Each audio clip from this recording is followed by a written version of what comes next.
ಶ್ರೀ ಗುರು ಬಸವಲಿಂಗಾಯ ನಮಃ.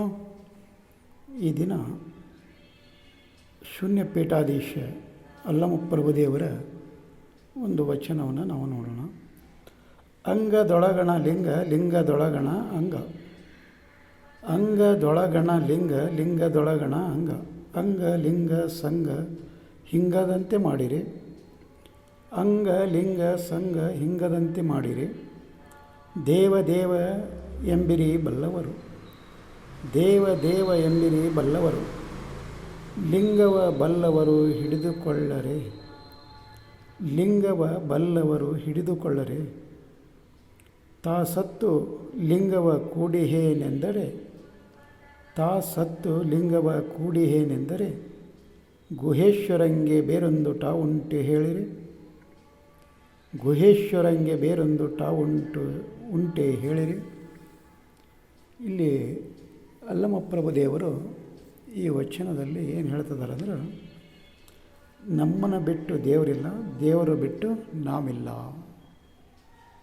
ಅನೇಕರು ಹೇಳ್ತಿರ್ತಾರೆ, ಅವನು ಕೈಲಾಸವಾಸಿ ಆದ, ವೈಕುಂಠವಾಸಿ ಆದ, ಲಿಂಗೈಕ್ಯ ಆದ.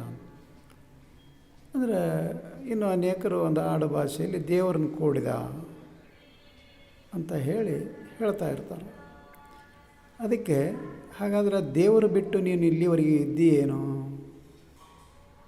ಮತ್ತು ದೇವರಿಗೆ ಮತ್ತೊಂದು ಸ್ಥಾನ, ಜಾಗ ಮತ್ತು ಠಾವು ಐತೇನೋ ಅಂತ ಇಲ್ಲಿ ಅಲ್ಲಮಪ್ರಭು ದೇವರು ಇಲ್ಲಿ ನಮ್ಮನ್ನು ಕೇಳ್ತಾರೆ, ಪ್ರಶ್ನೆ ಮಾಡ್ತಾರೆ ಅವರು.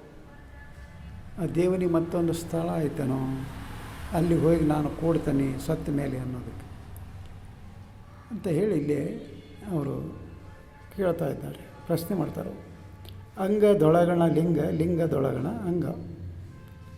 ಇಲ್ಲಿ ನಮ್ಮ ತನುವಿನೊಳಗೆ ಲಿಂಗ ಅಂದರೆ ಸೃಷ್ಟಿಕರ್ತ ಪರಮಾತ್ಮ ಇದ್ದಾನೆ, ಮತ್ತು ಲಿಂಗದೊಳಗಣ ಅಂಗ ಆತನೊಳಗೆ ನಾವಿದ್ದೇವೆ, ನಮ್ಮೊಳಗೆ ಆತ ಇದ್ದಾನೆ ಅನ್ನೋದನ್ನು ಇಲ್ಲಿ ಅವರು ಹೇಳ್ತಿದ್ದಾರೆ. ಹಾಗೆ ಅಂಗ ಲಿಂಗ ಸಂಗ ಹಿಂಗದಂತೆ ನೋಡಿರಿ. ಅಲ್ಲಿ ನಮ್ಮ ಅಂಗ ಅಂದರೆ ತನು, ದೇಹ ಅಂತ ನಾವೇನು ಹೇಳ್ತೇವಲ್ಲ, ಇದು ಮತ್ತು ಪರಮಾತ್ಮ ಎರಡೂ ಒಂದು ಅವಿನಾಭಾವ ಸಂಬಂಧದಿಂದ ಇದ್ದಾವೆ. ಅವು ಅದು ಇಲ್ಲದ ಹಾಗೆ ನೋಡಬೇಡ್ರಿ, ಅದು ಇದೆ ಅಂತ ಹೇಳಿ ನಮ್ಮೊಳಗೆ ಆತ ಇದ್ದಾನೆ ಅನ್ನುವ ರೀತಿಯಲ್ಲಿ ಹಿಂಗದಂಗೆ ನೋಡ್ರಿ ಅಂತ ಹೇಳ್ತಿದ್ದಾರೆ. ಹಾಗೆ ಮುಂದೆ ಏನು ಹೇಳ್ತಾರೆ, ದೇವ ದೇವ ಎಂಬಿರಿ ಬಲ್ಲವರು, ಲಿಂಗವ ಬಲ್ಲವರು ಹಿಡಿದುಕೊಳ್ಳಿರಿ. ದೇವರು ದೇವರು ದೇವರು ಅಂತೀರಿ, ಹಾಗಾದರೆ ದೇವರು ಎಲ್ಲಿದ್ದಾನೆ ಅಂತ ಹೇಳಿ ಅಲ್ಲಿ ಅವ್ರು ಕೇಳ್ತಾರೆ. ಲಿಂಗ ಬಲ್ಲವರು ಹಿಡಿದುಕೊಳ್ಳಿರಿ.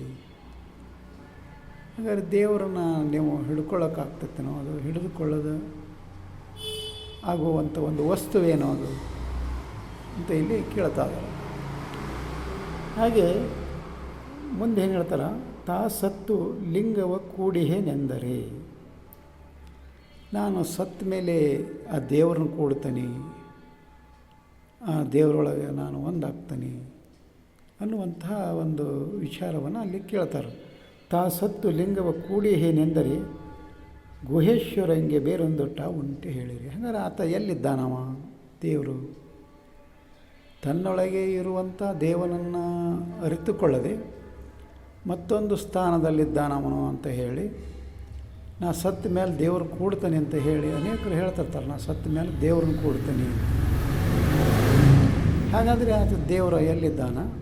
ಅದನ್ನು ಹೇಗೆ ಕೂಡೋದು? ತಾನೇ ಇಲ್ಲ ಅಂದಮೇಲೆ, ಅಲ್ಲಿ ತನ್ನ ಅಂಗವೇ ಇಲ್ಲ ಅಂದಮೇಲೆ, ತನ್ನಲ್ಲಿ ಪ್ರಾಣನೇ ಹೋದ ಮೇಲೆ ಮತ್ತು ಹೇಗೆ ದೇವರನ್ನು ಕೂಡ್ತಾನ?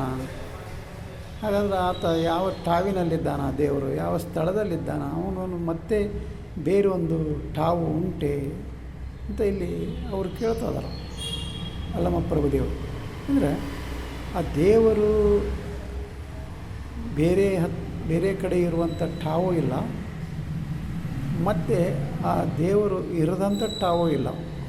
ಇದು ಬಹಳ ಮುಖ್ಯವಾದಂಥದ್ದು. ದೇವರು ಇರದಂಥ ಸ್ಥಾನ ಜಾಗ ಯಾವುದೂ ಇಲ್ಲ. ದೇವರಿಗೆ ಮತ್ತೆ ಬೇರೆ ಜಾಗನೂ ಇಲ್ಲಲ್ಲಿ.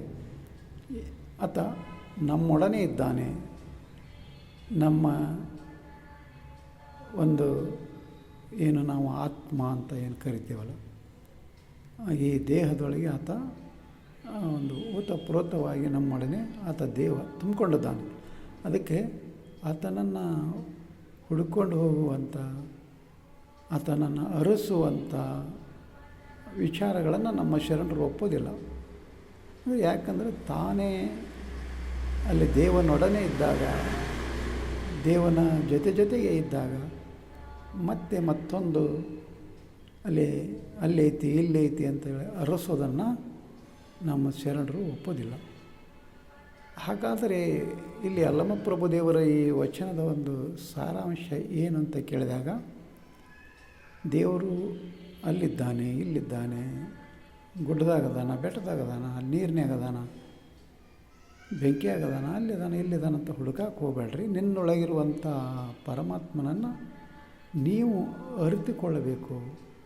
ಹಾಗಾದರೆ ಅದನ್ನು ಅರಿತುಕೊಳ್ಳಬೇಕು, ಅದರ ಒಂದು ಜ್ಞಾನ ನಮಗೆ ಆಗಬೇಕು ಅನ್ನುವ ಒಂದು ಭಾವ ನಮಗೆ ಬರಬೇಕಾಗಿತ್ತು. ಅಂದರೆ ಅಲ್ಲಿ ನಾವು ಮತ್ತೆ ಏನು ಮಾಡಬೇಕಾಗ್ತದೆ, ಶರಣರ ವಚನಗಳನ್ನು ನಾವು ಓದಬೇಕಾಗ್ತದೆ. ಶರಣರ ವಚನಗಳನ್ನು ಓದಿದರೆ ದೇವರು ಮತ್ತೆಲ್ಲಿ ಇಲ್ಲ, ನಮ್ಮೊಳಗೆ ಇದ್ದಾನೆ ಅನ್ನುವಂಥ ಒಂದು ಜ್ಞಾನ ನಮಗೆ ಅಲ್ಲಿ ಪ್ರಾಪ್ತಿಯಾಗ್ತದೆ. ಅದಕ್ಕೋಸ್ಕರ ವಚನಗಳನ್ನು ಓದೋಣ, ಪಚನ ಮಾಡಿಕೊಳ್ಳೋಣ ಅಂತ ಹೇಳುತ್ತಾ ಈ ವಚನಕ್ಕೆ ವಿರಾಮ ಕೊಡ್ತಾ ಇದ್ದೇನೆ. ಶರಣು ಶರಣಾರ್ಥಿ.